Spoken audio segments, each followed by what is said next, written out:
เปียก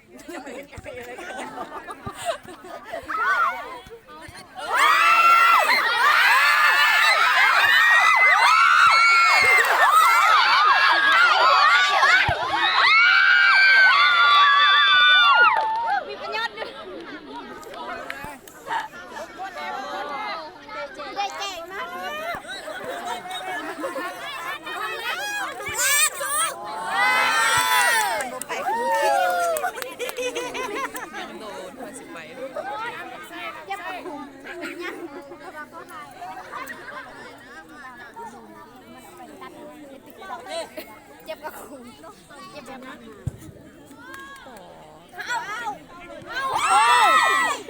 ขันปักนั้นสูงกว่าเขาคือสูง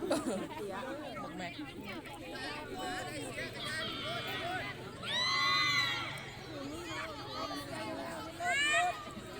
สู้จะลงไปไล่เขาพูดไปไล่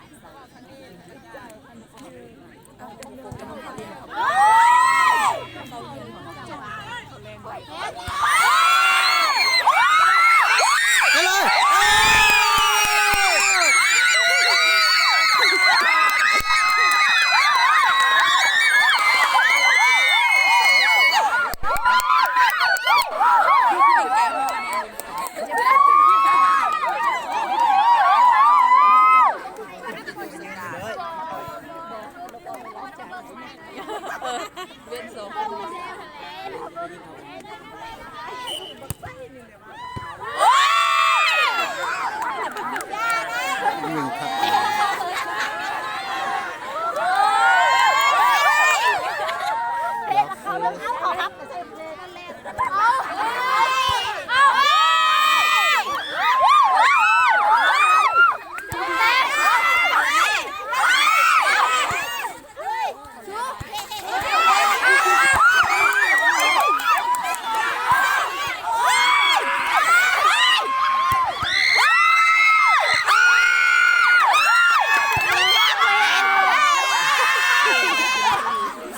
เลย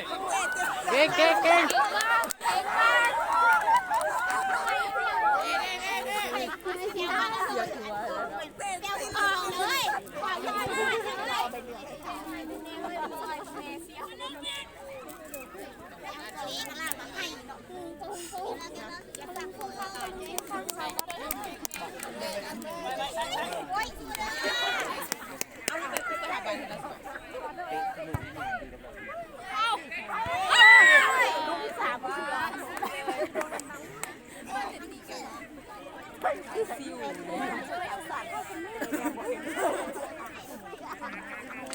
เพื่อนที่มึงเป็นสายกรรมการ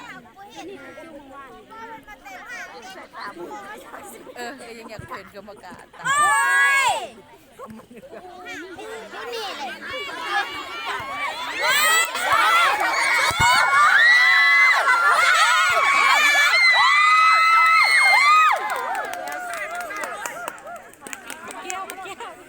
ส่งแดงพึ่ง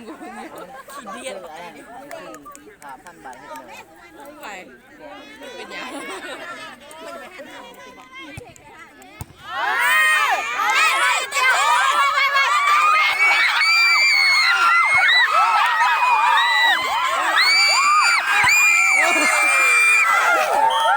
หอนเกิน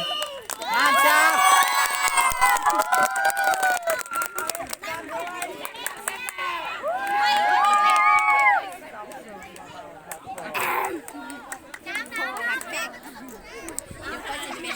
ผักเบก